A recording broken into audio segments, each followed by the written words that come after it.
Bienvenidos, bienvenue dans ce nouveau numéro du Jodonas Liga. On va décortiquer ce derby de Madrid de qualité auquel on a eu droit. C'est l'Atlético Real Madrid qui s'est imposé 2-0 sur la pelouse de son voisin.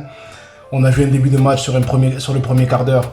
Un Atleti qui a même fait des sorties propres, qui a bien joué au ballon. Un Atleti qui voulait aller de l'avant. On a vu notamment Griezmann faire beaucoup d'efforts pour être entre le milieu et l'attaque, faire ce lien et être très percutant. On a vu un Kondogbia aussi à la récupération qui a fait un gros quart d'heure très intense. Et ensuite, il y a eu ce coup de génie, cette action Rodrigo Tchouaméni, cette passe de Tchouaméni parfaite, juste pile poil ce qu'il fallait pour que Felipe ne puisse pas intervenir. Et Rodrigo, qui il faut le reconnaître, je crois que l'an dernier c'était contre Chelsea ou Manchester City qu'il avait marqué un but un peu semblable, dans le sens où la balle lui arrive de derrière, il arrive à fouetter avec un extérieur où il y a beaucoup d'attaquants qu'on a vu, même de bon niveau, qui auraient envoyé ce ballon à ras de terre sur le côté gauche, mais lui il arrive toujours à avoir cette justesse de, même si le ballon vient de derrière, de savoir bien se situer et de le fouetter pour qu'il arrive à aller le long du poteau de la sorte. Vraiment bravo à ce niveau-là. Et à partir de ce moment-là, Madrid, qui n'avait pas beaucoup le ballon sur le premier quart d'heure de jeu, a commencé à prendre son assise sur le match, a commencé à bien distribuer des sorties très propres. Et Modric, encore une fois, exceptionnel. On a vu aussi une défense qui a empêché l'Atleti de s'approcher. Les défenseurs centraux n'ont pas été trop mis en danger en première mi-temps.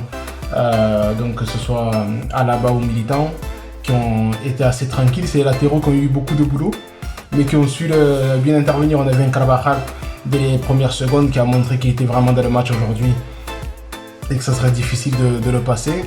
Et même Mendy qui est plus limité que Carvajal au niveau de son apport offensif, mais défensivement, quelle tranquillité il apporte au Real Madrid. Sur le côté gauche, il est vraiment très difficile à passer. Il y a très peu d'actions dangereuses pour Madrid qui viennent du côté de Mendy. Vous ferez peut-être attention, ou vous avez déjà prêté attention, mais Mendy sur son côté, défensivement, il est vraiment impressionnant. Et ce soir, il a encore démontré toute sa qualité à ce niveau-là et sa fiabilité pour que du côté gauche, il se passe le moins de danger possible. On a également eu un Courtois qui a été encore excellent, même s'il a eu cette petite frayeur avec sa sortie sur le corner en première mi-temps, où il s'est raté comme très rarement on l'a vu sur ces dernières saisons, où c'est devenu un véritable mur, Courtois. Et là, hormis cette erreur-là qui aurait pu coûter cher au Real Madrid, on avait un Courtois encore très décisif, imposant, et après il y a eu beaucoup de tentatives de la part de l'Atleti, mais qui étaient un peu lointaines, et qui aussi ne pouvait pas, même si elle n'était pas cadrée. Donc il y a eu quelques frissons, notamment la frappe de Kondogbia qui passe à 1 mètre du but, de 25 mètres environ. Il y en a eu d'autres comme ça, mais en mettant Courtois, quand il a été mis à l'épreuve, il a vraiment été très bon, hormis cette sortie-là. Donc encore un bon point distribué pour le gardien belge, qui a vraiment été exceptionnel à ce niveau-là. Après, au niveau des feux de jeu, on peut parler de Reinildo, qui n'aurait peut-être pas dû finir le match avec cette grosse intervention par derrière en plus sur Rodrigo, qui partait sur le côté, ce tacle-là, ce chassé qui lui arrive un peu à l'arrière de la cuisse. Heureusement, il ne s'est rien passé pour Rodrigo au niveau de la blessure, mais ça a été un peu bizarre qu'il puisse continuer le match, mais c'est vrai que certains qui ne l'auraient pas vu très net auraient aussi accusé l'arbitre d'avoir favorisé, comme ça arrive très souvent au niveau de Madrid, au moins à ce niveau-là. Ceux qui aiment les polémiques ne pourront pas dire que Madrid a été avantagé, et Madrid a démontré une certaine supériorité.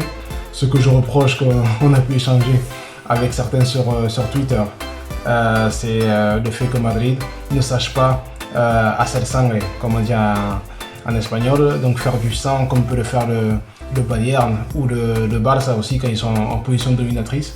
C'est qu'un match comme ça, ces équipes-là, s'il fallait en mettre 5 ou 6, ils l'auraient fait. Et Madrid, il y a un moment, ils avaient eu cette dynamique-là où on sentait qu'ils avaient vraiment pris le dessus, notamment juste avant le repos. Il y avait de quand même mettre un troisième au niveau de l'intensité avant la mi-temps. Mais ils sont rentrés dans cette partie de gestion qui aurait pu leur être préjudiciable. Parce qu'à la fin, quand Hermoso réduit le score par hasard, la Leti à domicile, avec le 12e homme, aurait pu aller chercher un but comme ça l'a fait face à Porto, où ils ont marqué à la minute 100 avec ce but de Griezmann en Champions. Et voilà, Madrid aurait pu se retrouver très bête après ce derby-là, au lieu de faire un 9 sur 9 comme ils l'ont fait là, 9 victoires en match officiel cette saison. Ben voilà, il y aurait eu ce goût amer de se dire on a mené 2-0, on aurait pu faire mieux et on ne s'est pas mis à l'abri. C'est le reproche qu'il y a peut-être à faire à ce Madrid d'Ancelotti. Mais bon, comme certains diront, si ça permet de gagner les trophées à la fin de la saison et d'économiser certains efforts vu que l'équipe est sur un rythme de croisière même quand elle subit des matchs de la sorte et qu'elle doit se retrancher un peu derrière ou voilà, faire le dos rond. Le Real Madrid est très à l'aise à ce niveau-là. Donc voilà, tant que la victoire leur donne raison, ils continueront ainsi. Ce qui est un peu dommage, voilà, personnellement, c'est de ne pas voir le Real Madrid avoir ces capacités-là à tuer les matchs, à vraiment montrer que quand c'est l'équipe dominante, non, au niveau de la Liga, c'est l'équipe dominante au niveau du championnat, de vraiment montrer faire des coups forts, non, de taper du poing sur la table à ce niveau-là, montrer les muscles. Et en plus de la victoire d'avoir gagné un derby, tu peux aussi mettre à mal un adversaire, un rival direct, un rival de la même ville, pour dire que voilà, on vous a mis 4 ou 5-1, maintenant qu'est-ce qui va se passer, Simeone, est-ce qu'il est mis en question ou pas, de déstabiliser le rival, plus que de gagner le match simplement, mais de vraiment faire mal au rival, que en plus avec la trêve internationale, on connaît la presse en Espagne, ça aurait fait les gros titres éternellement jusqu'à la prochaine journée, de se dire que voilà, est-ce que cette Atleti-là est terminée, le cycle de Simeone et autres, ils auraient pu faire mal à leur rival, plus qu'en gagnant tout simplement ce derby-là. Après, concernant Vinicius, qui était très attendu par rapport à son attitude, il y a eu des chants malencontreux en dehors du stade, dans le stade aussi un peu. Mais dans l'ensemble, voilà, ça s'est plutôt bien passé. Il y a eu une ou deux fois où il en a un peu rajouté, qui est un peu énervé aussi. Il a pris quelques coups aussi auxquels il a su répondre de manière mature, hein, de ne pas chercher voilà, plus que ce qu'il ne fallait. Et il a voilà, continué à provoquer comme il le fait depuis le début de la saison, être un élément très très déterminant pour son équipe, déstabilisateur pour les adversaires qui doivent toujours avoir un œil sur lui. Il a été très bon, voilà, sur le but, il aurait pu marquer le deuxième but même de Madrid à la suite de cette belle course qui rappelle aussi celle de City à l'aller, quand il avait pris cette moitié de terrain là où il avait couru toute la moitié de terrain pour aller marquer le but madrilène. Et là pareil, voilà, il a fait une chevauchée un peu moins longue, mais voilà, ça a échoué sur le poteau pour que Valverde derrière puisse marquer ce but. Et en parlant de Valverde, qui devient un cadre, voilà, c'est un peu comme un gardien de but, on dirait qu'il faut mettre son nom, ça fait partie des noms que tu mets dès le début sur la feuille de match pour dire que ce joueur-là ne peut pas être ailleurs que sur le terrain. Il est incroyable, et il est incroyable ce joueur, en plus on sait qu'il n'est pas à son maximum, où sont les limites, on ne sait pas, mais Madrid est en train de s'assurer un futur incroyable, et tant que Modric et Kroos auront les jambes pour accompagner ce développement, pour faire cette transition entre les deux générations. Voilà, ça aidera des joueurs comme Camavinga de monter en régime. Pour lui aussi, quand il arrivera et devra s'imposer au milieu de terrain, ça sera quelque chose de très très fort. Donc bravo à Carlo Ancelotti pour sa gestion aussi, comme je l'avais fait pour Xavi qui lui a une gestion politique à faire et qui fait très bien, même si voilà, ça fait bizarre de voir certains cadres sur le banc, mais c'est comme ça, il est en train aussi de faire avec l'effectif qu'il a et d'essayer d'en tirer le meilleur sans prendre toujours en compte les statuts de certains. Et là, Carlo Ancelotti est en train de faire les choses bien, et même sans Karim Benzema, finalement ce Madrid-là montre qu'il peut gagner les grands matchs, marquer beaucoup de buts, ça fait 11 buts, donc depuis l'absence de Karim Benzema, ça fait beaucoup, peu de buts encaissés.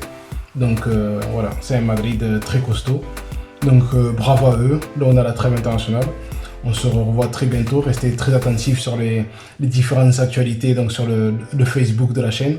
Donc Jodonas Liga, donc je vous laisse le lien en description, n'hésitez pas à vous abonner, on continue de grandir ensemble et de pouvoir débattre. Donc on se voit très bientôt. Ciao.